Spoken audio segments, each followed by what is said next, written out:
You were listening to chartingwealth.com for Friday the 25th of May 2018. Now, typically not a whole lot going on the Friday before Memorial Day, but nonetheless, we'll continue to track these charts and chart what we find, trade, that is practice trade, what is available. Don't forget our book, Charting Your Way to Wealth. We've already gotten the second printing back.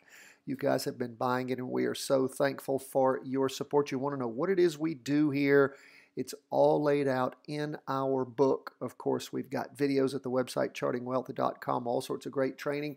And we provide you with market reviews every single day talking about what it is that we do. Well, you want to understand it fully, you need to buy the book, and you can find it at chartingwealth.com. If you get our emails daily, if you're a subscriber, which everyone should be, it is absolutely free. You can sign up at chartingwealth.com. You'll see under the comments, Daily Market Review has links, and so does the YouTube channel to purchase the book. So just follow those links. You'll see them and buy your copy. You can also buy a trader journal. All of you listening should be filling out a daily market worksheet right now. If you want to supercharge your training, create your own Trader's Almanac, which is going to have all of the things you've learned, the tips, all that. There is something magic about putting pen to paper and filling out that daily market worksheet. And then once a week, the weekly market worksheet. Every time you do a practice trade, the trader worksheet. We're also in the middle of, because you asked for it, we did that survey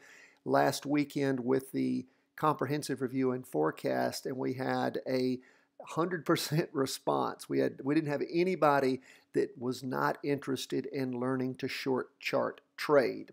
And when we start talking about short chart trading, of course, we're typically talking about the 2-hour chart or the 4-hour chart, and how we actually look for trend changes and when we see them occurring, how we employ our bigger charts, but how we particularly pay attention to what's going on with the derivative oscillator. You all wonder sometimes why we have the derivative oscillator. Well, it's particularly helpful in short chart trades. It can actually get you in early. It can also get you out early before there's a crossover going down, so you don't necessarily absorb a loss, and can pop you back in. We have rules for how to use the 2-hour chart and the 4-hour chart. When do we use them? It really depends on the chart we're using, the specific underlying equity or index, whether it's gold, a commodity, whether it's something like SPY, which is of course an index, or whether it's just a single stock. This is particularly helpful for those who want to learn how to options trade. We have something called the Short Chart Trader Project, and we're going to be putting that out in a newsletter format. We'll have a weekly edition that goes out with it, and of course archives for all that we're doing. We will follow not only certain charts that we're interested in, but for the readers, we're going to be soliciting you to find out particular charts you would like us to survey with you, go over, and help find trading opportunities for you to practice. Now, again, we're not a stock calling service. We're not going to be giving you trading advice. You got to figure that out for yourself, but we are going to be helping you learn how to read these charts, and particularly how to use these short charts. If you've ever traded before, interested in learning to trade options and how to do it, that's what this is going to be all about. So stay tuned. We'll be giving you more information on that as things develop. We're actually working on the first newsletter today. So let's jump into the markets. Going to go from this 2-hour chart to our weekly chart, which is where we always start. Now, again, the caveat is we're in the crappy time of year, folks. This is the middle of the summertime trading zone, which for traders typically sucks. Why? Because there's not a lot of volume in the market.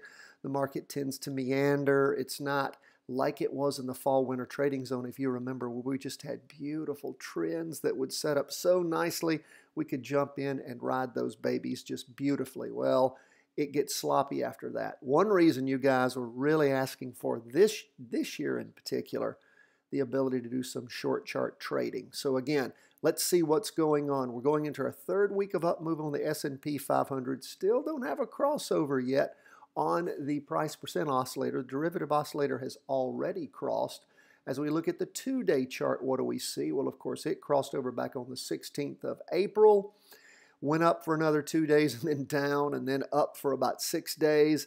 And even to this point, it peaked out back on the 14th of May and still has not blown through that. It's just been sliding sideways quite pitifully. You can see it particularly in the derivative oscillator, which is flat, just sort of sliding along sideways. The price percent oscillator going up a little bit. As we look at the 4-hour chart, what do we see? It's still in a confirmed down move. So again, that sideways slide is underway. For us to do anything, we have to have the weekly moving in the same direction as the 2-day. And we don't have that in our traditional trading method. So we're waiting to see if we will have a change in the big trend. If we do, then of course we'll be looking to jump into an up trade. If and when, well, at some point we'll be presented with a trade. It may be a few more days, but when it does develop, we will let you know. And again, you want to understand the methods that we use. Our book, Charting Your Way to Wealth, is available. We very much urge you to get a copy of it. Let's keep moving through the charts. Oh, for the record, S&P 500 down 0.19%. The Qs, which is the NASDAQ 100, the tech stocks, down 0.05%. We see it has an open red box candle. Now, that's sort of a caution. That's sort of like a yellow traffic light. Caution on proceeding, because we've had 2 prior weeks of up movement on the weekly chart. Does look like it's getting close to crossing over. Don't know that it's going to happen on Friday. We shall wait and see what we shall see. The derivative oscillator's already crossed over. Price percent oscillator's hesitating. And again, that red open box candle, does it mean necessarily that things are about to go down? Down? Not necessarily, because we see the price percent oscillator trying to move up. Just again, a note of caution. Don't have anything to call yet, because the weekly chart's going in one direction and the 2-day chart in the other. As we zoom into that 2-day chart, we see that it crossed over going up back on the 4th of May, went up for 6 days and then sideways since then. The latest 2-day candle that just ended is a red doji, means lots of indecision tending down. That's what we've sort of seen, is indecision across the board for the last 8 days. And again, that's 8 business days. So, you know, it almost 2 weeks. So we'll continue to keep our eye on things, see what's happening. Sort of the same position we're in with the S&P 500. And of course, the 4-hour chart also still in a confirmed down move. We have seen the derivative oscillator flip over. We do have 1.5 days. That's 3 4-hour candles moving up. And again, we'll just sort of continue to watch and see what we see. But until that weekly and 2-day are moving in the same direction, we don't have a trade on the Qs or the S&P 500. Now, TLT, what is going on with that? Well, we had a weekly vertical crossover going down this last week. We've never had the ability to jump into a trade, because as soon as it went down, the weekly is still, we see an acceleration in the derivative oscillator heading down, but the price percent oscillator looks like it's trying to cross over going back up. And so far for the week, we have a green spinning top. Now that does mean indecision tending up, but it does mean indecision.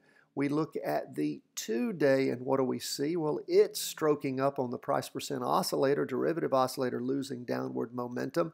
And of course, we've got a big green up candle. So again, hasn't crossed over yet, but sure appears to trying to do it. And as we look at the 4-hour chart, what do we see there? Well, of course, we've been calling this a pullback. It could be a change in trend. It keeps going up. Now, if for some reason on Friday there's some big down moves in bonds and we cross over, not likely that that would happen in the morning, but if the bond market got crushed, then of course you might have a jumping in point at noon. But if the up movement continues, of course, what we may see is a change in trend, both in the 2-day and the weekly going up. So again, none of this is unexpected for the summertime trading zone, and we don't force the trades. There's only trades, my friends, when there's trades. When there's not trades, they're not trades, and you have to learn from that. We have to learn patience, and we have to learn skills, and we have to learn techniques. But again, emotions, getting over emotional about all this, demanding something to trade is a fool's game. is a fool's game.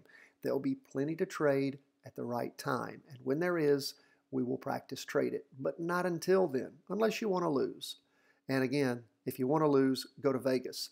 Losers build all those hotels for the people that own the casinos. Okay, let's keep moving through the charts. Now we go to gold. What's going on with gold? Confirmed down move on gold all the way back with the weekly vertical crossover on the 16th of March.